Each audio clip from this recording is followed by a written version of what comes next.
नमस्कार। आज हम बात करने वाले हैं BLS ई सर्विसेज लिमिटेड की।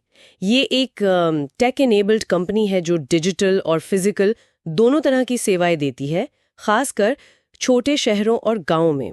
स्टॉक एक्सचेंज पर इसका सिंबल है BLSE NSE पर और 544107 BSE पर। लिस्टिंग फरवरी 2024 में हुई है, तो नई है मार्केट में। ये BLS इंटरनेशनल सर्विसेज लिमिटेड की सब्सिडियरी है। वीजा सर्विसेज में तो वो काफी बड़ा नाम है। आज हम जरा समझने की कोशिश करेंगे कि भाई ये कंपनी करती क्या है, हाल में कैसा परफॉर्म किया है और आगे क्या प्लान्स लग रहे हैं। तो सबसे पहले फाइनेंशियल्स देख लेते हैं। पिछले फाइनेंशियल ईयर मतलब FY 24 के ग्रोथ तो काफी अच्छी दिख रही है। टोटल इनकम 545 करोड़ के आसपास, जो पिछले साल से इस 76% ज्यादा है। ये तो बहुत बड़ा जंप है। जी हाँ, 76% बहुत प्रभावशाली है। और सिर्फ इनकम ही नहीं, अगर आप प्रॉफिट देखें, प्रॉफिट आफ्टर टैक्स यानी PAT, वो भी करीब 70.5% बढ़कर 58.8 करोड़ पे हो गया। तो मतलब ग्रोथ सिर्फ ऊपर ऊपर नहीं, नीचे बॉटम लाइन तक आ रही है। EBITDA भी देखिए 86.1 करोड़ रुपए, वो भी 72.5% ऊपर। मार्जिन भी ठीक ठाक है। EBITDA मार्जिन 15.8%, PAT मार्जिन 10.8% के करीब। और Q4 जो आखिरी तिमाही थी FY 25 की, उसमें तो कमाल ही हुआ। टोटल इनकम 211% से ज्यादा बढ़ी पिछले साल की इसी क्वार्टर के मुकाबले। तो मोमेंटम तगड़ा है। अब ये नंबर आ कहां से रहे हैं वो देखना जरूरी है। कंपनी का स्केल बहुत बड़ा हो गया है। FY 25 में इनके पूरे नेटवर्क से जो ग्रॉस ट्रांजैक्शन वैल्यू मतलब GTV गुजरा, वो 87,000 करोड़ रुपए से ज्यादा था। इसमें करीब 12,000 करोड़ रुपए का लोन डिसबर्समेंट भी शामिल है। अच्छा, ये लोन वाला हिस्सा बड़ा है। हाँ, ये बड़ा है। और इसमें इनकी हालिया एक्विजिशन ASPL का भी रूल है। साल भर में 14 करोड़ से ज्यादा ट्रांजैक्शंस। सोचिए जरा। नेटवर्क की बात करें तो मार्च 2025 तक इनके पास 44,800 से ज्यादा तो कस्टमर सर्विस पॉइंट्स थे, जिन्हें CSPs कहते हैं। और कुल मिलाकर देखें तो 1,42,000 से ज्यादा टच पॉइंट्स।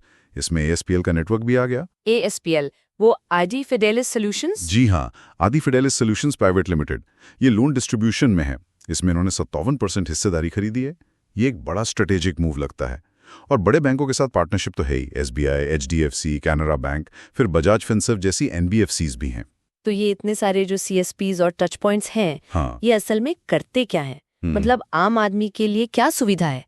जैसे किसी को गांव में पैसे निकालने हैं या कोई सरकारी काम है? बिल्कुल। देखिए, इनके मोटे तौर पर 3 काम हैं। पहला है बिजनेस कॉरेस्पॉन्डेंस सर्विसेज, मतलब ये बैंकों के एजेंट की तरह काम करते हैं। दूर दराज के इलाकों में जहां बैंक की ब्रांच नहीं है, वहां ये बेसिक बैंकिंग सेवाएं देते हैं। SBI, बैंक ऑफ बड़ौदा जैसे कई बड़े बैंक इनके क्लाइंट हैं।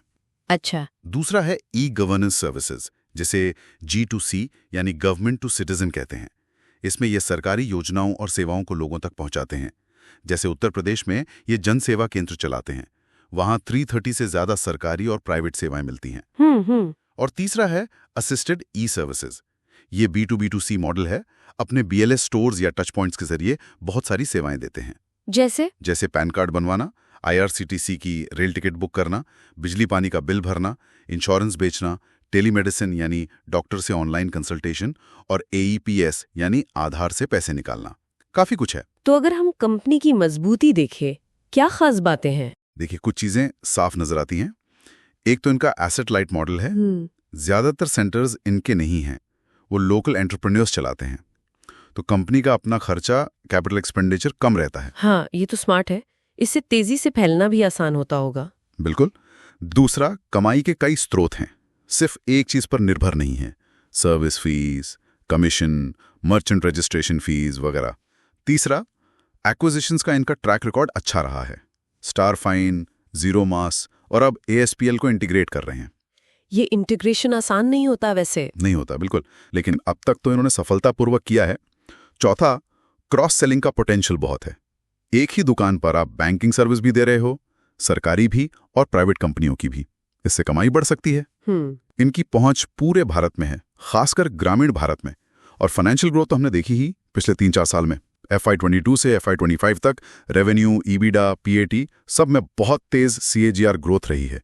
PAT तो शायद 122% CAGR से बढ़ा है। एसेट लाइट मॉडल का एक पहलू ये भी हो सकता है कि इतने सारे पार्टनर्स पर कंट्रोल रखना, सर्विस क्वालिटी एक जैसी रखना मुश्किल होता होगा। हाँ, ये एक वाजिब चिंता है।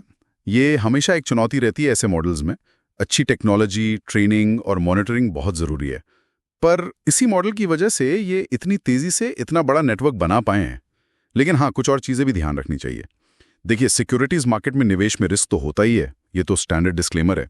एक खास बात जो Q4 के नतीजों में दिखी वो ये कि ASPL को जोड़ने के बाद Q4 FY25 में EBITDA मार्जिन घटा है। ओह, कितना?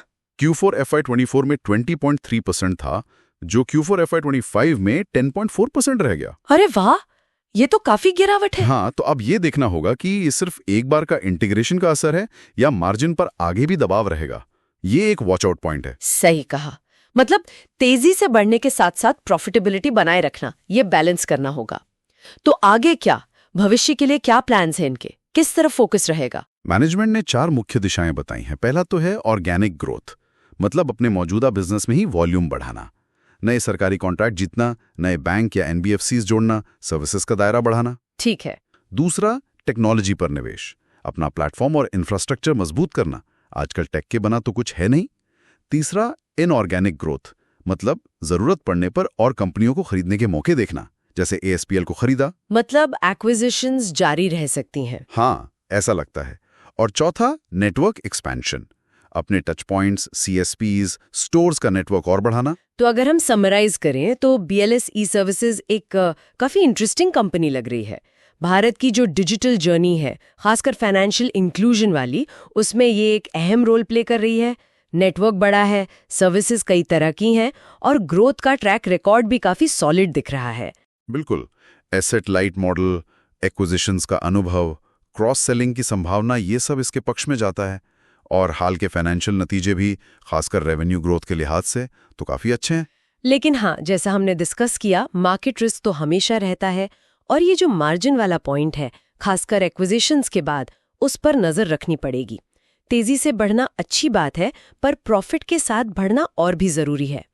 आज की इस बातचीत के बाद एक सवाल शायद सोचने लायक है। क्या BLS ई-सर्विसेज अपने इस विशाल नेटवर्क और सर्विसेज की रेंज के साथ बढ़ते कंपटीशन के बीच भारत के ग्रामीण और अर्ध शहरी इलाकों में डिजिटल डिवाइड को असरदार तरीके से पाट पाएगी? और क्या ये अपनी ग्रोथ की रफ्तार कायम रख पाएगी? इस पर आप भी सोचिएगा।